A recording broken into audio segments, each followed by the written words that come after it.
Law 2. Never put too much trust in friends. Learn how to use enemies. Michael Corleone trusted his brother Fredo with everything.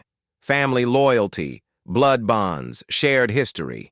Fredo betrayed him anyway, not because he was evil, because he was weak, jealous, and resentful. Friends make the worst enemies because they know exactly where to strike. Trust is the most expensive mistake you can make. Friendship is a liability disguised as comfort. You hire a friend, you promote a friend, you share secrets with a friend. And when the opportunity comes, when their ambition conflicts with your success, they don't hesitate. They justify it. They rationalize it. They tell themselves you had it coming. Here's why friends betray. Familiarity breeds envy. They've watched you succeed. They've seen your flaws up close. They know your vulnerabilities. And the closer they are, the more they resent what you have that they don't. Your success becomes their failure. Your wins highlight their losses. Enemies, on the other hand, are predictable. They want to destroy you openly. No hidden agendas, no fake smiles over dinner. You know exactly where they stand, which means you know exactly how to counter them. An enemy's hatred is honest. A friend's resentment is poison. But here's the deeper psychology. Hiring a former enemy is strategic genius. When you give an enemy a position, they have everything to prove. They work harder because failure means vindication for you. They're loyal because you gave them what no one else would. A second chance. Gratitude from a former enemy is more reliable than familiarity from a friend. Friends expect special treatment. They assume loyalty goes both ways. They think closeness exempts them from consequences. Enemies know they're on probation. They earn trust instead of assuming it.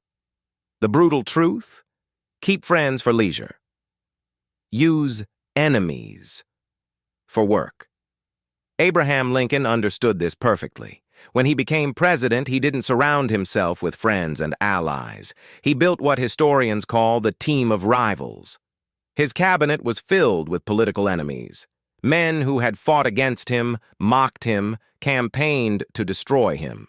William Seward was Lincoln's chief rival for the Republican nomination. Edwin Stanton publicly called Lincoln a fool. Salmon Chase constantly schemed to replace him. Lincoln appointed all three to the most powerful positions in government. Why?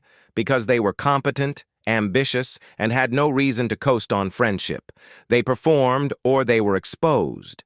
And it worked. They became Lincoln's most effective advisors because they couldn't rely on personal loyalty. They had to prove their worth every single day. Contrast that with Julius Caesar. He trusted Brutus like a son. Brutus had fought alongside him, dined with him, shared his victories. Caesar gave him power, wealth, and influence. And on the Ides of March, Brutus was the first to stab him. 23 wounds, the last one from his closest friend. Or look at the Medici family in Renaissance Florence. Cosimo de' Medici never trusted his friends with money or power. He kept his allies close for appearances, but gave real responsibility to former enemies and outsiders. People who owed him everything and had nothing to gain from betrayal. The Medicis ruled for centuries because they understood. Friendship is sentimentality. Strategic alliances are survival. This law is everywhere today. You just don't notice it. In business, the co-founder who's like a brother is statistically the most likely person to sue you or force you out. Startups collapse because friends assumed loyalty would compensate for incompetence. It never does.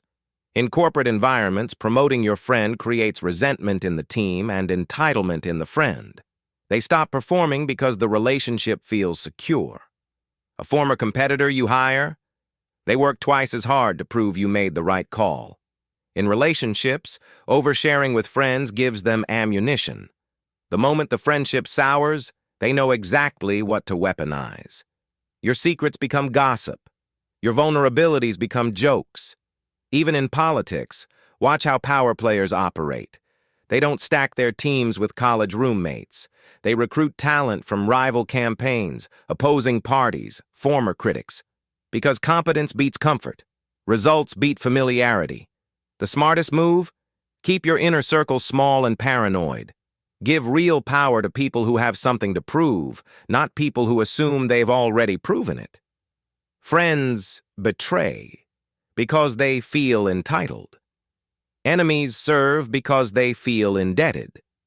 Trust is earned through stakes, not shared history. Never confuse comfort with loyalty. One makes you vulnerable. The